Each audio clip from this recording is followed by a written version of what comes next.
कहानी की शुरुआत में नाइन टेल वाले टाइगर को भागते हुए दिखाया जाता है, जिसे मारने के लिए गांव वाले तलवार और दूसरे वेपन्स लेकर उसका पीछा करते हैं। भागते भागते टाइगर पलटकर उन गांव वालों पर अटैक कर देता है, जिसमें काफी सारे लोग घायल हो जाते हैं। और तभी एक डीमन फाइटर आता है और अपने तीर से टाइगर पर अटैक कर देता है। टाइगर घायल होकर समंदर में चला जाता है, जहाँ थोड़ी देर बाद हम उसे एक खूबसूरत लड़की के रूप में बदलते हुए देखते हैं जो प्रेग्नेंट थी। अब बैकग्राउंड में बताया जाता है कि ओरिएंटल कॉन्टिनेंट में कई सारे डीमंस के अटैक के कारण काफी तबाही हुई थी, जिससे निपटने के लिए 5 डीमन किलर्स का एक ग्रुप पीक वैली नाम के जगह पर अटैक करता है, जहां डीमंस पैदा होते थे। उन डीमन किलर्स ने लोगों की सुरक्षा के लिए अपनी जान की भी कुर्बानी दे दी थी और डीमन एम्परर को मार कर दुनिया को उसके अत्याचार से छुटकारा दिलाया था। लेकिन डीमन एम्परर का ब्लड नेदरवर्ल्ड सी में बदल गया, जिसने पूरी दुनिया को जला दिया और तभी से ओरिएंटल कॉन्टिनेंट के 3 टुकड़े हो गए थे, वुलोंग, कुआन यू और डुलोन। उसके बाद इन तीनों स्टेट ने रेड पर्ल के थ्रू एक ली फॉर्मेशन यानी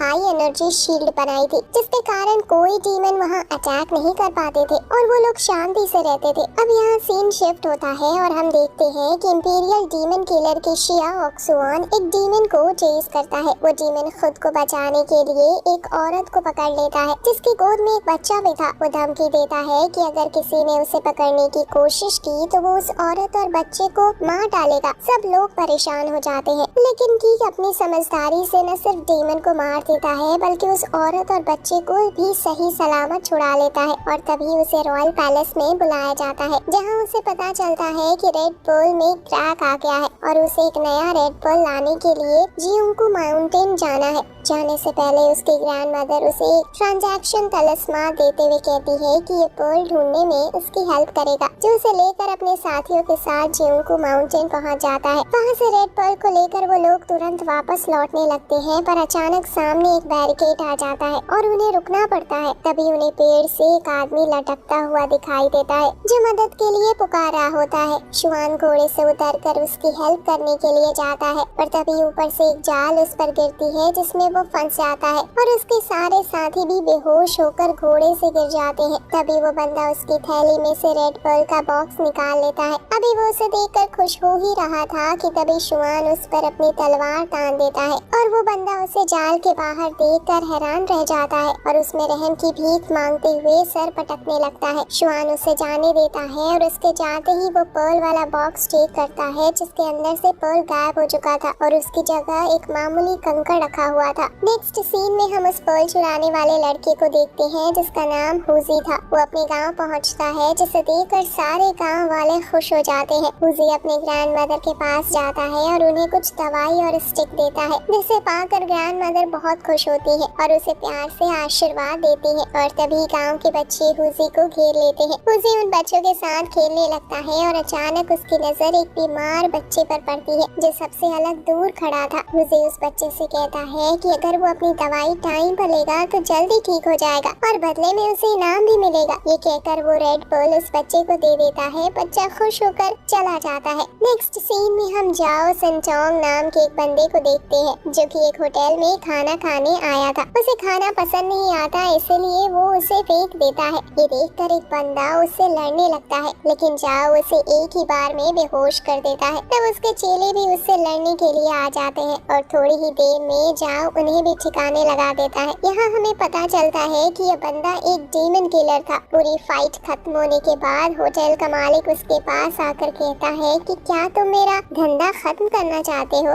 इस पर सेटोंग कहता है कि मैं तुम्हें खत्म करना चाहता हूँ। ये सुनकर होटल के मालिक को बहुत गुस्सा आता है और वो अपने डीमन फॉर्म में आ जाता है और दोनों की तगड़ी फाइट होने लगती है। सेटोंग अपने वेपन का यूज करके उसे हराने की कोशिश करता है, जबकि डीमन अपनी इल्यूजन टेक्निक का यूज करके उसे परेशान करता है। वो कभी अपने मुंह से आग उगलता है तो कभी उसके सामने से गायब हो जाता है। इधर उनकी फाइट चल रही होती है और दूसरी तरफ हम हुजी को सपनों की दुनिया में खोया हुआ देखते हैं। नींद टूटने पर वो देखता है कि उसके गांव में आग लग गई है। वो तुरंत अपनी ग्रैंडमदर को सुरक्षित स्थान में पहुंचा देता है और आग बुझाने में गांव वालों की मदद करने लगता है। और तभी वहाँ पर सुआन आ जाता है, जो उसे अपने रेड पर्ल के बारे में पूछता है। हुजी उससे कहता है कि यहाँ आग लगी हुई है और तुम्हें अपने पर्ल की पड़ी है। पहले सबकी हेल्प करो, फिर पर्ल को ढूंढेंगे। थोड़ी देर बाद आग बुझ जाती है और सारे गांव वाले इकट्ठा हो जाते हैं। तब उन्हें पता चलता है कि ये आग कोई एक्सीडेंटली नहीं लगी थी, बल्कि इसके पीछे किसी डीमन का हाथ था। ईश्वान उन्हें बताता है कि अगर रेड पर्ल नहीं मिला तो डीमन इसी तरह अटैक कर कर के उन्हें परेशान करते रहेंगे। सुनकर सब लोग हुजी से पर्ल ढूंढने को कहते हैं। तब हुजी को याद आता है कि वो पर्ल उसने उस बीमार बच्चे को दिया था। वो शुआन को लेकर उस बच्चे के पास जाता है, लेकिन बच्चे को याद नहीं था कि पर्ल उसने रखा कहाँ है। पर थोड़ी देर ढूंढने के बाद हुजी को अपने जूते के अंदर वो पर्ल मिल जाता है, जिसे लेकर शुआन वापस जाने लगता है। पर तभी एक डीमन हुजी का वेश बदल कर उससे पर्ल हथियाने में कामयाब हो जाता है। जब शुआन को इस बात का पता लगता है तो वो हुजी पर डीमन होने का शक करता है। तभी वहाँ से टोंग आ जाता है, जो उससे कहता है कि ये डीमन नहीं है। तब शुआन को रियलाइज होता है कि इसकी स्मेल इंसान जैसी है। फिर वो तीनों गांव वापस आते हैं तो उन्हें पता चलता है कि डीमन ने सभी गांव वालों को पॉसेस कर रखा था। उन सबको स्टैचू की तरह खड़ा देखकर हुजी टेंशन में आ जाता है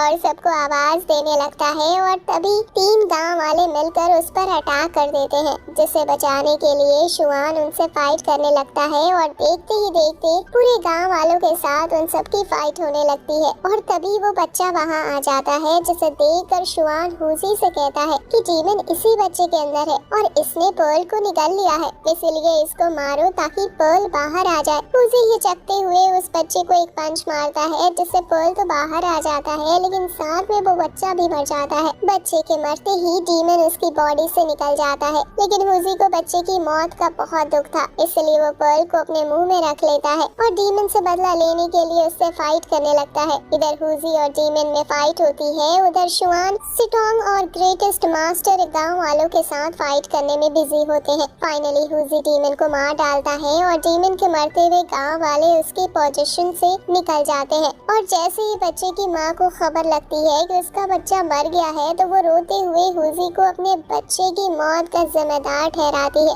उसकी देखा देखी दूसरे गांव वाले भी अपने अपने घर वालों की मौत के लिए उस पर इल्जाम लगाते हैं और तभी हुजी बेहोश हो जाता है। नेक्स्ट सीन में हम हुजी को बेड पर बेहोश पड़ा देखते हैं और शुआन, सिटोंग और ग्रेटेस्ट मास्टर को आपस में बातें करते देखते हैं। ग्रेटेस्ट मास्टर उन्हें बताते हैं कि अगर कोई इंसान रेड पर्ल को निकाल ले तो उसकी बॉडी फट जाती है, लेकिन हुजी न सिर्फ जिंदा है बल्कि एक डीमन को भी मार चुका है। इसका मतलब वो कोई आम इंसान नहीं है, लेकिन जो भी हो हमें ये पर्ल उसकी बॉडी से जल्द निकालना होगा, वरना उसका ज्यादा दिनों तक जिंदा रहना मुश्किल होगा। शुआन को भी पर्ल लेकर वापस अपने स्टेट लौटना था, इसलिए वो भी चाहता था कि हुजी की बॉडी से पर्ल निकल जाए, लेकिन ग्रेटेस्ट मास्टर कहता है कि ये काम सिर्फ यमई फेरी कर सकती है, जो बाबाओं टाउन में रहती है। बस फिर क्या था, वो लोग बाबाओं जाने की प्लानिंग करते हैं और तभी घर के बाहर गांव वालों का शोर सुनाई देता है, जो हुजी को मारने आए थे। अब तक हुजी होश में आ चुका था। शोर सुनकर वो घर से बाहर आ जाता है। गांव वाले उसे मारने के लिए आगे बढ़ते हैं, पर सिटोंग उनके सामने खड़ा हो जाता है और गांव वालों से कहता है कि इसने अपनी जान पर खेलकर तुम सबकी जान बचाई है और तुम लोग इसे मारना चाहते हो। ये सुनकर गांव वाले चुप हो जाते हैं और तभी गांव का मुखिया उनसे कहता है कि पिछले 10 सालों में हुजी ने इस गांव के लिए बहुत कुछ किया है, इसीलिए हम इसकी जान तो नहीं लेंगे, पर अब इसे ये गांव छोड़कर जाना होगा। ये सुनकर हुजी गांव छोड़ने पर मजबूर हो जाता है और दुखी मन से उन तीनों के साथ बाबाओं के लिए निकल पड़ता है। अगले सीन में वो सब बाबाओं टाउन पहुंच चुके होते हैं। सिटोंग का घर वही था, इसलिए वो अपने घर चला जाता है और ये तीनों यमई के घर पहुंच जाते हैं। उनके रिक्वेस्ट करने पर यमई पर्ल निकलने की कोशिश करती है, लेकिन उसे एहसास होता है कि हुजी के अंदर डीमन ऑरा है, इसीलिए वो उनसे कहती है कि पर्ल निकालने के लिए पहले डीमन ऑरा को मारना पड़ेगा, जिसके लिए एक खास वेपन की जरूरत पड़ेगी। वो मैं तभी दे सकती हूँ जब हुजी कल होने वाले टूर्नामेंट को जीत लेगा। अब ये उसका रूल था जिसके खिलाफ वो नहीं जा सकती थी और इन तीनों के पास भी कोई चारा नहीं था, इसलिए वो लोग इसकी शर्त मान जाते हैं। हुजी फाइट करने के लिए एग्री नहीं था, पर वो लोग उसे ट्रेनिंग देकर तैयार करने की कोशिश करते हैं। ग्रेटेस्ट मास्टर हुजी को ट्रेनिंग देते हैं, जो देखते हैं कि मेडिटेशन के दौरान हुजी की बॉडी से गोल्डन लाइट रिफ्लेक्ट हो रही होती है। ये देखकर वो शुआन से कहते हैं कि मैंने 100 इयर्स में किसी भी इंसान की बॉडी से गोल्डन लाइट निकलते नहीं देखा, जरूर ये कोई एक्स्ट्रा ऑर्डिनरी बंदा है। ये सुनकर शुआन भी हैरान रह जाता है। नेक्स्ट सीन में बैटल एरिना दिखाया जाता है, जहाँ काफी भीड़ थी। सभी लोगों के इकट्ठा होने के बाद बैटल का जज सबको रूल्स बताता है कि यहाँ हर तरह की मैजिकल और नॉर्मल वेपन्स का यूज किया जा सकता है और जब तक आपका कॉम्पिटिटर आपसे जान की भीख न मांग ले तब तक आप विनर नहीं कहलाओगे। और इसी के साथ नगाड़े बजाकर फाइट की शुरुआत की जाती है। सबसे पहले यूजी आता है जो कुआन यू का सॉर्सेरर था। उसका मुकाबला फुलोंग की व्यूजेंग के साथ होता है जो फायर स्वॉर्ड के लिए फेमस था। उन दोनों में फाइट शुरू हो जाती है। यूजी अपने फ्लाइंग स्वॉर्ड के साथ अटैक करता है जबकि व्यूजेंग फायर स्वॉर्ड को घुमा घुमा कर अटैक करता है। पहले तो व्यूजेंग का पलड़ा भारी पड़ता है पर जल्दी यूजी उसके फायर स्वॉर्ड को डिस्ट्रॉय कर देता है और ये देखकर व्यूजेंग हार मान लेता है। इसके बाद चैंग टाकियांग आता है जो जुलून से था। वो फिजिकल स्ट्रेंथ में यूजी से कई गुना ज्यादा था लेकिन उसके पास कोई मैजिकल पावर या वेपन नहीं था और इसी का फायदा उठाकर वो यूजी अपने उड़ने वाले तलवारों का कमाल दिखाता है। पर चैंग भी कहाँ चैन से बैठने वाला था। वो इस बहादुरी से लड़ता है कि एक पल को तो यूजी भी चकमा खा जाता है लेकिन फिर संभाल कर वो अपनी फ्लाइंग स्वॉर्ड से उसे चारों तरफ से घेर लेता है जिससे चैंग काफी इंजर्ड हो जाता है। लेकिन यूजी इतने पर भी नहीं रुकता। वो अपने मैजिकल पावर से वहाँ मौजूद सभी लोगों के स्वॉर्ड्स को अट्रैक्ट कर लेता है और फिर उन सारे स्वॉर्ड्स को वापस चैंग की तरफ भेज देता है। और तभी यूजी बिन बुलाए मेहमान की तरह एरेना में टपक जाता है और पलक झपकते ही सारे स्वॉर्ड्स को अपने स्टिक से बिखेर देता है और यूजी से कहता है कि क्यों मरे हुए को मार रहे हो, क्या तुम्हारे अंदर जरा से भी इंसानियत नहीं है। उसकी बात सुनकर यूजी भी तैश में आ जाता है और उसे फाइट के लिए चैलेंज करता है जिसे यूजी खुशी खुशी एक्सेप्ट कर लेता है और फिर दोनों में जमकर फाइट होने लगती है। यूजी अपने स्टिक को ही वेपन की तरह यूज करता है जबकि यूजी पहले की तरह इस बार भी अपने फ्लाइंग स्वॉर्ड से अटैक किया जाता है। यूजी कभी भागकर तो कभी जमीन पर लुढ़क कर खुद को स्वॉर्ड की अटैक से बचाता है। फिर एक बार यूजी ढेर सारे स्वॉर्ड्स यूजी की तरफ फेंकता है जिसे यूजी अपने मैग्नेट से चिपका लेता है। उसके सारे ट्रिक और स्टंट देखकर सब लोग हैरान होते हैं। अब यूजी को बराबर की टक्कर मिल रही थी इसीलिए वो अपनी स्पिरिचुअल पावर का यूज करके उस पर अटैक करता है जिसे यूजी बैक होकर फेल कर देता है। अपनी पूरी स्ट्रेंथ लगाकर अटैक करता है जिसे एक ही बार में यूजी ढेर हो जाता है। बैटल का जज यूजी को विनर अनाउंस करने से पहले एक बार सबसे पूछता है कि क्या कोई उसको चैलेंज करना चाहता है और तभी भीड़ में से एक बंदा यूजी को चैलेंज करने के लिए सामने आता है और वो कोई और नहीं बल्कि सिटांग ही था। उसे देखकर शुआन और यूजी दोनों उसे समझाने की कोशिश करते हैं कि ये फाइट जितना यूजी के लिए कितना इम्पोर्टेंट है पर सिटांग उनकी बात नहीं मानता और कहता है कि मेरे लिए भी ये फाइट जीतना बहुत जरूरी है। फाइनली यूजी को सिटांग के साथ फाइट करना ही पड़ता है और शुरुआत में तो ऐसा लगता है कि सिटांग ही जीतेगा क्योंकि वो अपने स्पेयर को लेकर फुल एनर्जी में फाइट कर रहा था जबकि अपनी यूजी की हालत काफी टाइट हो चुकी थी लेकिन उसे किसी भी तरह ये फाइट जीतनी थी